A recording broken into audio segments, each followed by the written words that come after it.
வணக்கம். பரபரப்பு மீடியாவின் செய்திகளுக்காக நான் ஹரிணி. ட்ரம்ப் காலத்து அரசியலால் சீர்குலைந்த உலகில் இந்த கொந்தளிப்பான சூழ்நிலையில் சில வாரங்களில் கனடாவில் தேர்தல் வருகிறது.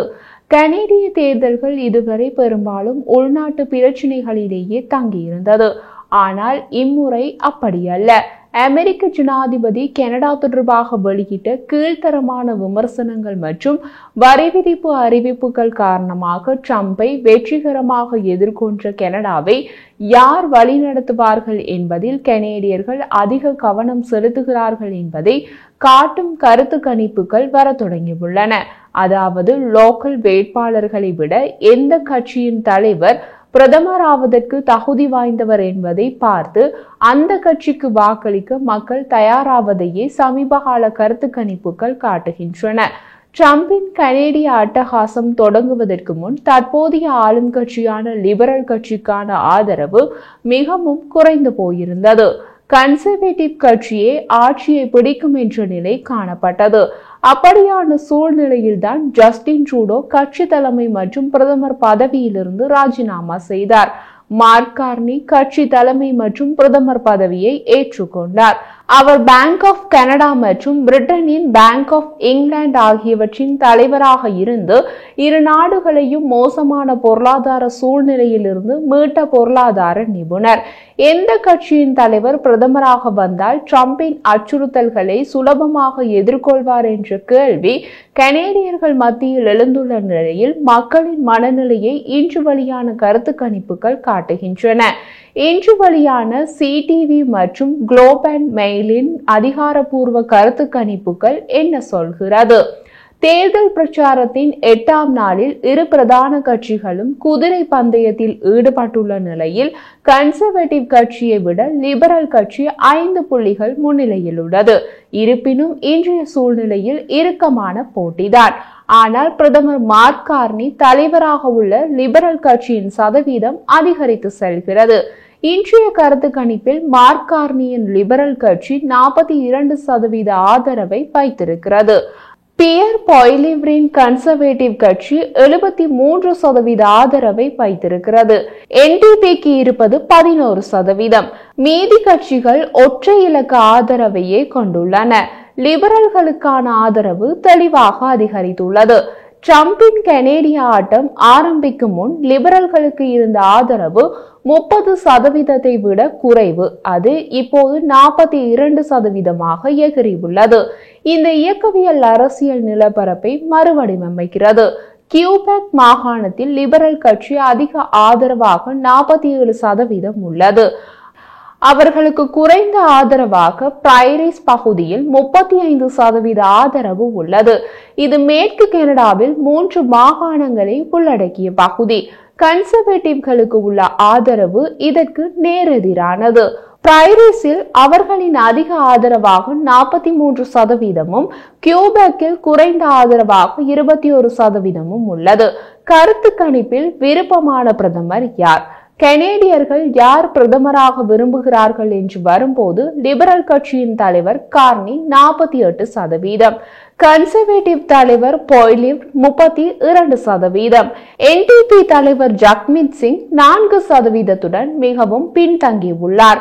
அமெரிக்க ஜனாதிபதி டொனால்ட் ட்ரம்பின் வர்த்தக போர் தீவிரமடைந்து வருவதால் நாட்டின் பொருளாதாரம் மற்றும் முக்கிய விநியோக சங்கிலிகள் முன்னகர்த்தி செல்லக்கூடிய திட்டங்களை வகுக்கக்கூடிய கட்சி தலைவர்களை கனேடியர்கள் முன்னிறுத்துகின்றனர். ஆனால் அவர்களால் ட்ரம்பின் அச்சுறுத்தல்களை எதிர்கொள்ள முடியுமா? புதிய பிரதமர் ஒரு பொருளாதார நிபுணராக இருந்தால் நிச்சயம் முடியும். பரபரப்பு மீடியா யூடியூப் சேனலில் நாம் நேற்று வெளியிட்ட காணொளியில் ட்ரம்ப் எப்படியான வழியில் கனடாவை சிக்க வைக்க பார்க்கிறார் என்று தெளிவாக குறிப்பிட்டிருந்தோம். நீங்கள் அதை தவறவிட்டிருந்தால் இந்த காணொளியின் பின்னூட்டமிடும் பகுதியில் அதற்கான இணைப்பை கொடுத்துள்ளோம். அதை பார்த்தால் ட்ரம்பின் மாஸ்டர் பிளான் என்னவென்று புரியும். முழுமையாக ஒருங்கிணைக்கப்பட்ட கனேடிய விநியோக சங்கிலியை உருவாக்குவதன் மூலம் கனடாவின் பொருளாதார சுயாட்சியை கட்டமைக்க பிரதமர் கார்னி அழைப்பு விடுத்துள்ளார். செய்தியாளர்களிடம் பேசிய கார்னி அமெரிக்காவுடனான கனடாவின் பழைய உறவு முடிந்துவிட்டதாக கூறிய பின்னர் கனேடிய விநியோக சங்கிலியை பின்னோக்கி ஒருங்கிணைக்க திட்டமிட்டுள்ளதாக கூறினார். கனடாவின் மூலோபாய மறுமொழி திட்டத்தில் உள்நாட்டு விநியோக சங்கிலியை ஒருங்கிணைக்க வேண்டும் என்று கார்னி கூறினார். எஃகு மற்றும் அலுமினிய தொழில்களுக்கு உதவுவதற்காக எஃகு அலுமினிய தொழில்களை ஒருங்கிணைத்து அமெரிக்க இணைப்பு இல்லாமல் கனேடிய விநியோக சங்கிலியை உருவாக்க முடியும். பிற தயாரிப்புகளிடம் அதை செய்யலாம். நீங்கள் ஆட்டோமொபைலுக்கு அப்பால் நினைக்கும் போது உள் விநியோக சங்கிலியை உருவாக்குவது மிகவும் எளிதானது. உதாரணமாக, பல கனேடிய மதுபான உற்பத்தி நிலையங்கள் கனேடிய அலுமினியத்தை எல்லை கடந்து அமெரிக்காவுக்கு அனுப்புகின்றன. அமெரிக்காவில் கேன்கள் தயாரிக்கப்பட்டு அவை கனடாவுக்குள் வருகின்றன. கனடாவின் கியூபெக் மாகாணத்திலிருந்து பயணிக்கும் அலுமினியம் 2 தடவைகள் எல்லை கடந்து மீண்டும் கனடாவுக்கு வருவதற்கு முன் கேன்களாக மாற்றப்படுகிறது. அந்த கேனில் கனேடிய பியர் அடைத்து விற்கப்படுகிறது. இது ஒரு காரை உருவாக்குவது போல் சிக்கலானது அல்ல. கனடாவில் கேன்கள் தயாரிக்கப்படுவது சாத்தியமே.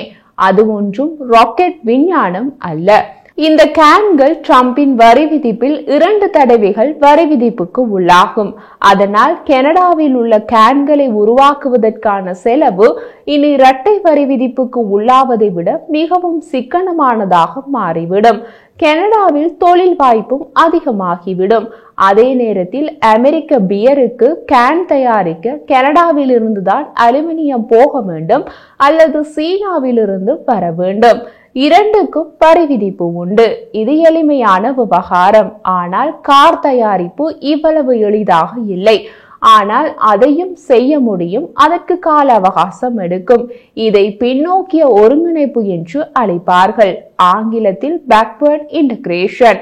பின்னோக்கிய ஒருங்கிணைப்பு என்பது வெவ்வேறு சப்ளையர்களுக்கும் விநியோக சங்கிலிக்கும் இடையிலான ஒருங்கிணைப்பை குறிக்கிறது. விநியோக சங்கிலி அல்லது சப்ளை செயினின் பல்வேறு பகுதிகளை ஒருங்கிணைத்து அனைத்தையும் செய்யும் ஒற்றை ஒருங்கிணைந்த மையப்படுத்தப்பட்ட அலகை உருவாக்குவதுதான் பின்னோக்கிய ஒருங்கிணைப்பு. அதை கார்னி முன்பே கூறிவிட்டார். புதன்கிழமை ட்ரம்ப் தனது வாகன வரி விதிப்புகளை அறிவிப்பதற்கு முன்பு கார்னி தனது அரசாங்கம் ஆட்டோமொபைல் உற்பத்தி உதிரி பாகங்களுக்காக கனடாவில் அனைத்து நெட்வொர்க்கை உருவாக்கும் என்று கூறினார். கனடா இனி கார் தயாரிப்பில் அமெரிக்காவை நம்பியிருக்காது என்று உறுதியளித்தார். சராசரியான ஒரு காரில் சுமார் 30,000 தனித்தனி பாகங்கள் உள்ளன. அவை ஒரு விநியோக சங்கிலியில் பல படிகளை கடந்து செல்கின்றன. தற்போதுள்ள நடைமுறை எஃகு மற்றும் அலுமினியம் போன்ற மூலப்பொருட்கள் கனடாவில் தயாரிக்கப்பட்டு சுத்திகரிக்கப்பட்டு காரின் பிரதான உடல் பகுதி ஆகிறது. கனேடிய எஃகு மற்றும் அலுமினியம் அமெரிக்காவில் கார் பாகங்களாகப்படுகிறது. கனடாவில் உருவான காரின் பிரதான உடல் பகுதி எல்லை கடந்து அமெரிக்கா சென்று அங்கு தயாரிக்கப்பட்ட கார் பாகங்கள் பொருத்தப்படுகின்றன. கார் பெயிண்ட் அடிப்பதற்கு எல்லை கடந்து கனடாவுக்குள் வருகிறது. ஒரு மதிப்பீட்டின்படி ஒரு காரில் பகுதி அசெம்பிள் செய்வதற்கு முன் அந்த கார் 7 முதல் 8 முறை எல்லையை கடக்கிறது. ட்ரம்பின் வாகன இறக்குமதி வரி விதிப்புக்கு பதிலடி கொடுப்பதற்கான தனது திட்டத்தை விளக்கிய கார்னி, இந்த திட்டத்தின் மையம் கனடாவில் ஆட்டோக்கள் 8 முறை எல்லைக்கு உள்ளேயும் வெளியேயுமாக சென்று ஒவ்வொரு முறையும் வரி செலுத்துவதற்கு பதிலாக கனடாவில் வாகனத்துறையும் எங்கள் வாகன விநியோக சங்கிலியையும் முடிந்தவரை உருவாக்குவதே ஆகும். அதைத்தான் நாம் பின்னோக்கி ஒருங்கிணைப்பு என்று குறிப்பிட்டோம். கார் தயாரிப்பில் பின்னோக்கிய ஒருங்கிணைப்பு என்பது ஒரு கார் அசெம்பிள் ஆலை போன்ற சப்ளை சங்கிலியின் பிற்பகுதியை எஃகு அல்லது அலுமினிய ஆலை அல்லது முக்கியமான தாதுக்கள் போன்ற கட்டத்துடன் இணைப்பதை குறிக்கும். கன்கார்டியா பல்கலைக்கழகத்தின் பொருளாதார வல்லுநரான மேஷோ லாண்டர் கூறிய போது, பின்னோக்கிய ஒருங்கிணைப்பை நுகர்வோரிடமிருந்து தொடங்குவோம். சப்ளை சங்கிலியின் மூலம் மெதுவாக பின்னோக்கி செல்வோம். நுகர்வோருக்கு நெருக்கமான பொருட்கள் இங்கே கனடாவில் உற்பத்தி செய்யப்படுவதை உறுதி செய்வோம். நவீன பொருளாதாரத்தில் இதை செய்ய முடியுமா? நவீன பொருளாதாரத்தில் ஒரு தனி விநியோக சங்கிலி இருப்பது மிகவும் கடினம் என்று லாண்டர் கூறினார். அவர் மேலும் கூறிய போது, நாம் 1950களுக்கு சென்றால் அது ஒன்றும் கடினமானது அல்ல.